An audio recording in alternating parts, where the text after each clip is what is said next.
Well, since you ask.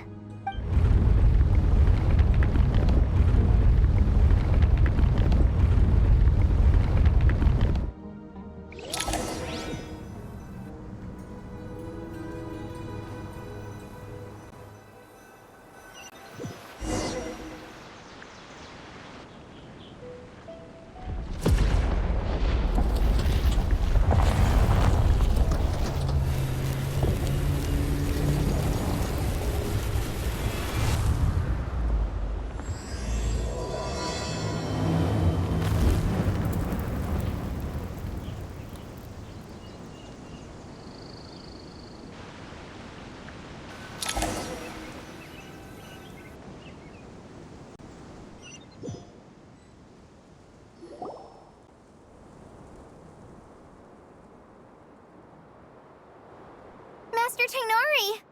What is that? Is this Irminsul? How did this happen? What's going on inside?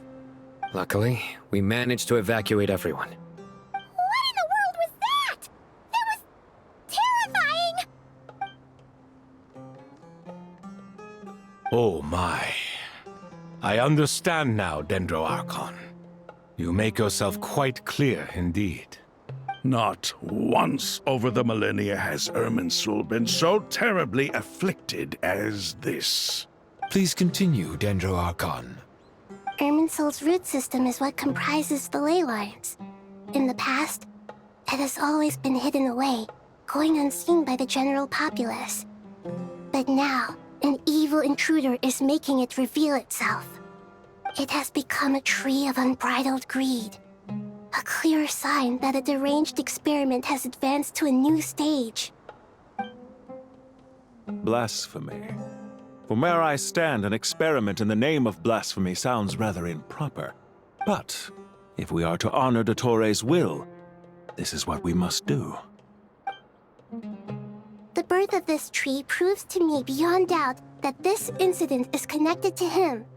But to explain the situation in full, there is someone I need to tell you about.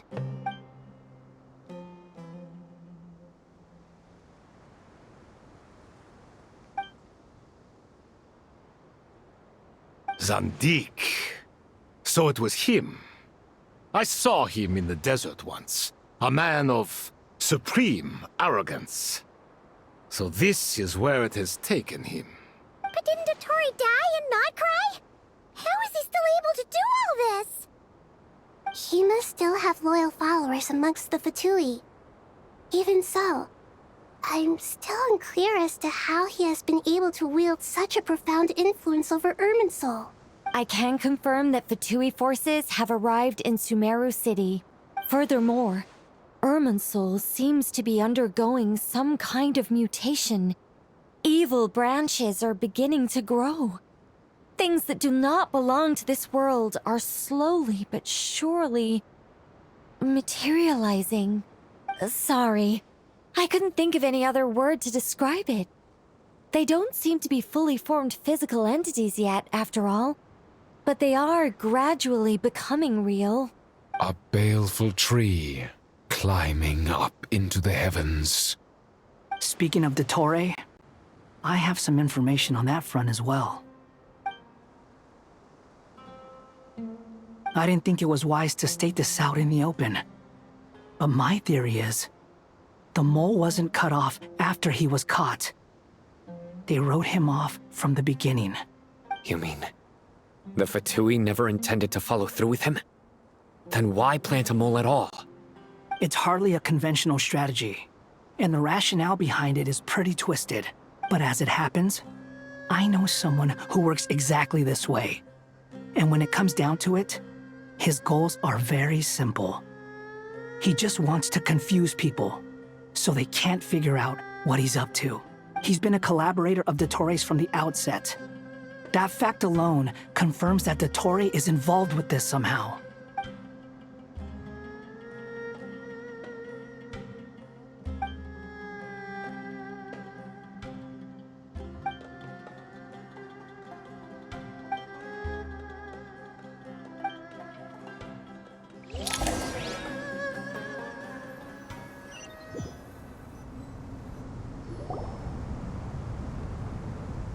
there is still much to be done. Everyone, please remember our core strategy. As per the discussions, the following groups must act immediately. Mr. Alhaitham and Mr. Kave, the next phase of the Aru renovation project must begin right away. Godspeed to you both. We'll give it everything we've got. The plan looks feasible, but the implementation will require certain resources. General Mahamatra Sino and his team will help to procure the materials required for modifying the terminal. No problem. I've already spoken with Sethos and Hat Guy, and they've agreed to assist me. This kind of thing is best left to the fleet-footed, right? Hat Guy? If it's efficiency you're after, we're the right people for the job. Following up on the elemental energy amplifier we discussed, Ms. Dory, I assume you're the one most familiar with the status of this project. Aside from the Dendro Archon, of course. Yep, that's right. Leave it to Lord Sangamabe. Got it. Well, I'd like Madame Farazan, Kale, and Nicole to support Dory on the technical side. You can count on us. Will do. Rest assured, I'll take good care of Kale. Dia, Candace, and Nefer, you'll be in charge of negotiating between the various parties. I trust you remember our goal. You bet. We can handle it. Good. I believe that covers everything. Tainari will provide ad hoc support as needed, if that's okay. Poor Tainari. Must be tough being Nephis' student. Getting bossed around all day, every day. Hey, don't try and drive a wedge between us, you old rascal. All it says to me is that Master Nephis has faith in everyone's abilities. While I'm nominally here as backup, I doubt there will be many situations where my help is needed. Exactly. Finally, Traveler, you and I will head to the border between Sumeru and Natlan. Once that task is complete, I'll be asking some of you to accompany me to the Eternal Oasis. The Eternal Oasis? I thought that was just a legend. So it does exist after all. Regarding your trip to Natlan, under normal circumstances, a meeting between our two nations would be a far more formal affair.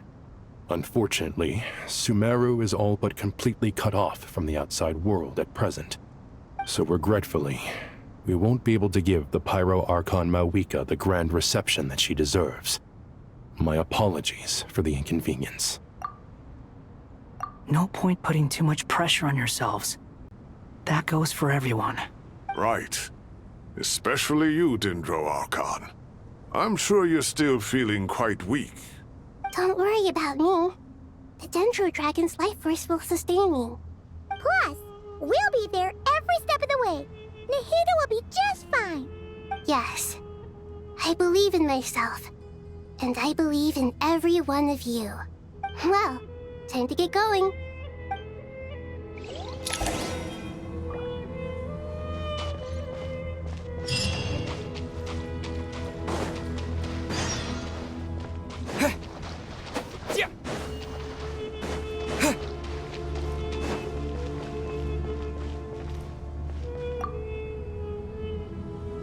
To what extent we can implement the final plan depends on how successfully the Akasha can be modified and configured.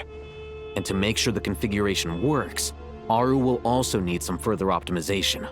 Yeah, no surprises there. Once we roll this out, any Sumeru citizens who already have Akasha terminals can simply continue to use their existing devices. This still leaves us with a significant equipment shortage, though. Many groups of people were never issued Akasha terminals, including mercenaries, the desert folk, and many others. We'll need a supply of rare materials for the renovation of Aru and the production of new terminals.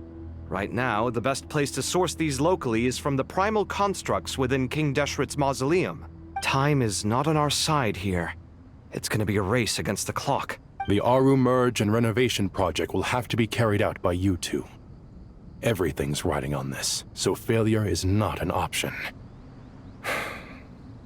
Best of luck to you both. As discussed, General Mahamatra Sino and Mr. Hat Guy will source the required materials. Mr. Sethos is quite familiar with the layout of King Deshret's mausoleum. With him accompanying them, things should go quite smoothly. I have every confidence. In the meantime, we may as well take a breather. Makes sense. There's not much we can do until the materials arrive. Get in formation and stay close. What is this, boot camp? Knock it off. It's just Sino being Sino. You know what he's like.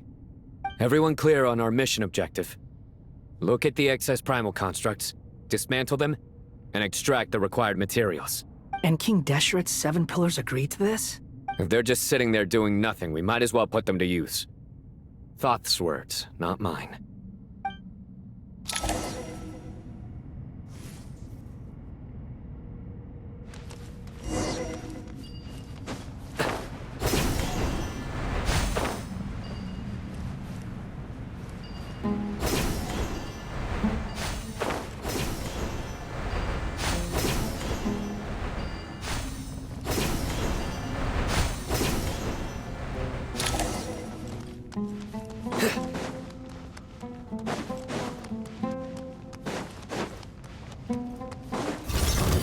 Give me some space.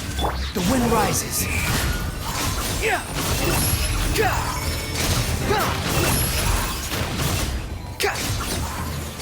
Know your place.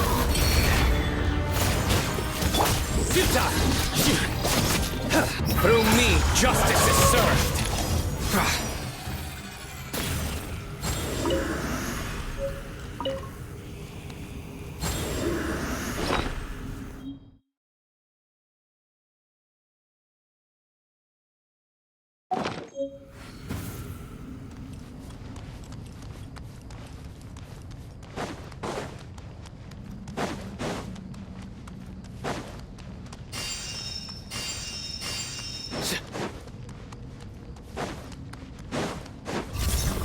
Excuse me? Squall Fury.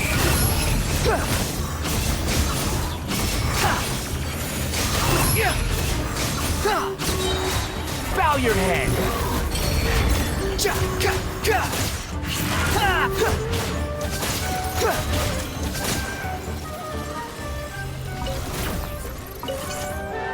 Behold.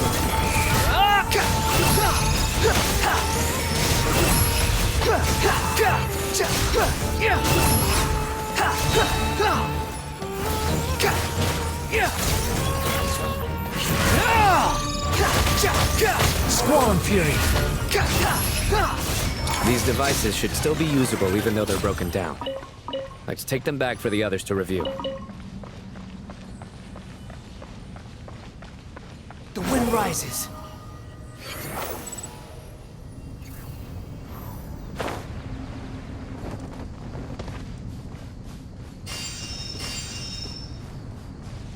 Squall Fury.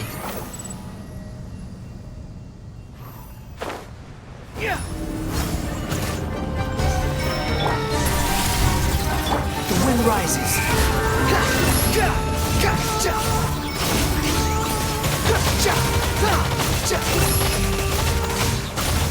You dare to gaze upon me? Sage's wisdom!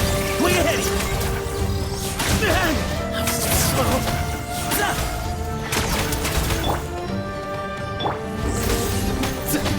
Judgment is upon you.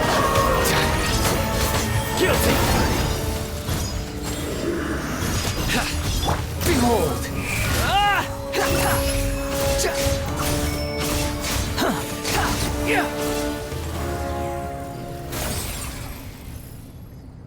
How many do we need again?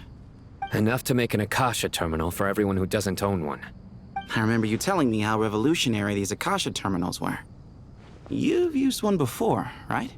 The Academia declared the Akasha to be the most powerful and comprehensive wisdom dissemination system in history. That should give you an idea of how powerful it is. Certainly sounds impressive. Neither Hat Guy nor I have ever had an Akasha terminal. Well, if it all goes to plan, that's about to change.